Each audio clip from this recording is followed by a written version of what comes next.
নমস্কার বন্ধুরা, আমাদের রান্নাঘরে তোমাদেরকে স্বাগত। আজকে আমাদের রান্নাঘরের রেসিপি হলো ডিম পোস্ত। এই রেসিপিটা কিন্তু একদমই আমার নিজের বানানো একটি রেসিপি। অবশ্যই করে খেও একদিন তোমরা বাড়িতে, ঠিক আমি যেভাবে দেখালাম। দেখবে রুটির সাথে পরোটার সাথে কিন্তু খেতে অসাধারণ লাগে, গরম ভাতের সাথেও টেস্ট করতে পারো। চলো সঙ্গে থেকে দেখে নাও কিভাবে বানিয়েছি। আর যারা ডিম খেতে ভালোবাসো তাদের তো অসাধারণ লাগবে। চলো, ভালো লাগলে কিন্তু একটা কমেন্টে জানিও। আর যারা লাইক দিতে ভুলে যাচ্ছে, একটা করে লাইক দিও প্লিজ। অবশ্যই ডিম পোস্ত করার জন্য 7খানা দেখো আমি এখানে ডিম রেখেছি। মশলার জন্য দুটো মাঝারি সাইজের পেঁয়াজ একদম ছোট ছোট করে কুচো করে নিয়েছি। এখানে ধনে পাতা কুচো রেখেছি 2 টেবিল চামচ মতন। আর টমেটো একটা বড় সাইজের একদম কুচো করে নিয়েছি। আদা বাটা নিয়েছি 1 চা চামচ, রসুন বাটাটা 1.5 চা চামচ নিয়েছি। আর পোস্ত নিয়েছি 2 চা চামচ। সবার প্রথমে এই ডিমগুলো ফাটিয়ে একটা বাটির মধ্যে রাখছি। পরিমাণ মতন লবণ দিয়ে দিলাম ডিমের মধ্যে। গোলমরিচ গুঁড়ো দিয়ে দিলাম 1/2 চা চামচের হাফ। একটা হ্যান্ড হুইক্সের সাহায্যে ভালো করে ফেটিয়ে নিতে হবে ডিমটা। যত ফেটাবে ততই কিন্তু ফ্লপি হবে। 2 টেবিল চামচ সর্ষের তেল কড়াইতে আমি গরম বসিয়ে দিয়েছি। তেলটা গরম হয়ে গেছে, ডিমের যে গোলাটা রেডি করে রেখেছিলাম সেটা দিয়ে দিচ্ছি। পুরো গোলাটাই আমি কড়াইয়ের মধ্যে দিয়ে দিয়েছি। এই সময় গ্যাসের স্টিমটা মিডিয়াম টু হাইতে রাখতে হবে। আস্তে আস্তে অমলেটের মতন দেখো হতে থাকবে, তখন সরিয়ে সরিয়ে যে গোলা জিনিসটা রয়েছে সেটা কড়াইয়ের মধ্যে ঠেলে ঠেলে দিয়েছি। এরকম খুন্তি দিয়ে গোলাটা যখন জমে যাবে তখন খুন্তির সাহায্যে আস্তে আস্তে নেড়ে নেড়ে নেড়ে ভুজিয়া মতন তৈরি করে নিতে হবে। একটু ভেঙে ভেঙে দিলেই কিন্তু ছোট ছোট অংশ হয়ে যাবে। এই সময় 1/2 চা চামচ মতন হলুদ গুঁড়ো দিয়ে দিলাম। লঙ্কার গুঁড়ো দিয়ে দিলাম 1/2 চা চামচ। ওপর নিচ করে ডিমের ভুজিয়ার সাথে মিশিয়ে নিতে হবে। ডিমের ভুজিয়াটা কিন্তু আমার তৈরি হয়ে গেছে দেখো। এবার কড়াই থেকে তুলে ঢেলে রাখবো। 2 টেবিল চামচ সর্ষের তেল আবার কড়াইতে আমি দিয়ে দিলাম। তেলটা গরম হয়ে গেলে তারপর পেঁয়াজগুলো ভেজে নেব। পেঁয়াজ খুব মিহি করে না কাটলেও চলবে, আমি ঠিক যেভাবে কেটেছি এইভাবেও কাটতে পারো, অসুবিধা নেই কোনো। পেঁয়াজটা একটু লাল লাল করে ভেজে নেব। পেঁয়াজটা আমার ভাজা হয়ে গেছে।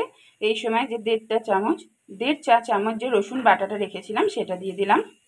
রসুন বাটার গন্ধটা যতক্ষণ থাকবে ততক্ষণ একটু নেড়ে নিতে হবে। 2 মিনিট মতন রসুন বাটাটা নেড়ে নিয়েছি। এই সময় 1 চা চামচ আদা বাটাটা দিয়ে দিলাম। এবার আদা রসুন পেঁয়াজ আবার একটু 1 থেকে 1.5 মিনিট মতন ভালো করে নেড়ে নেব, কাঁচা গন্ধটা থাকা পর্যন্ত। আদা রসুনের সাথে পেঁয়াজটা কিন্তু খুব ভালোভাবে কষানো হয়ে গেছে, কোনো কিছুরই কাঁচা গন্ধ নেই। এই সময় আমি গুঁড়ো মশলাগুলো এক এক করে অ্যাড করে দিচ্ছি। 1/2 চা চামচ হলুদ গুঁড়ো দিলাম।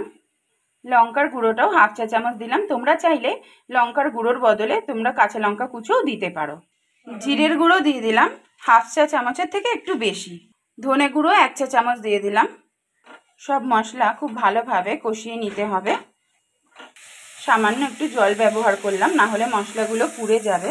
যেহেতু গুঁড়ো মশলা দিয়েছি, খুব বেশি তেল তো ব্যবহার করছি না। অল্প অল্প করে জল দিয়ে খুব ভালোভাবে কষিয়ে নেব। আরও 2 মিনিট মতন কষিয়ে নিলাম। এই সময় যে 2 টেবিল চামচ পোস্ত তোমাদেরকে দেখিয়েছিলাম আর একটা বড় টমেটো কুচি করা ছিল, সেটা আমি একসঙ্গে বেটে নিলাম। নিয়ে সেই পেস্টটা দিয়ে দিলাম। দিয়ে এবার একত্রে সব কিছু খুব ভালোভাবে যতক্ষণ না তেল ছাড়বে কষিয়ে যেতে হবে। এই রেসিপিটা কিন্তু সম্পূর্ণ আমার নিজস্ব। যারা ডিম প্রেমী আছো তাদেরকে অবশ্যই বলবো একবার বাড়িতে এটা ট্রাই করবে। গরম ভাত বলো রুটি বলো মুখে লেগে থাকবে। খেয়ে কিন্তু অবশ্যই কমেন্টে জানিয়ে যেও যে কেমন লাগলো। মশলাটা খুব সুন্দরভাবে কষানো হয়ে গেছে, দেখো কি সুন্দরভাবে মশলা থেকে তেল ছেড়ে দিয়েছে। এই সময় ভুজিয়া করে রেখেছিলাম যে ডিমের, সেই ভুজিয়াটা পুরোটাই দিয়ে দিলাম। ভুজিয়ার সাথে মশলা দিয়ে খুব ভালোভাবে কষিয়ে নিতে হবে। এটা কিন্তু খুব চটজলদি রান্না। আর ঘরে যখন কোনো উপকরণ না থাকে, ধরো হাতে হয়তো খেতে ইচ্ছা করছে ডিমের কোনো কিছু, ঝট করে এটা বানিয়ে নিলে কিন্তু ডিনারের জন্য একদম দারুণ রেসিপি।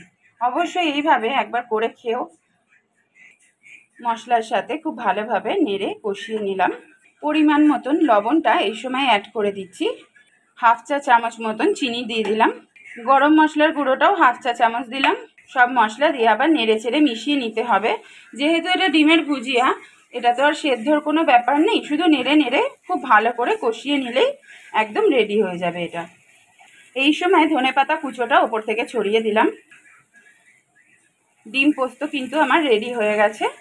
ধনেপাতাটা ভালোভাবে মিশিয়ে দিয়ে 10 মিনিট আমি স্ট্যান্ডিং টাইম করে দেব, দিয়ে তারপর ফিরে আসছি। স্ট্যান্ডিং টাইম 10 মিনিট পর ফিরে আসলাম আমি।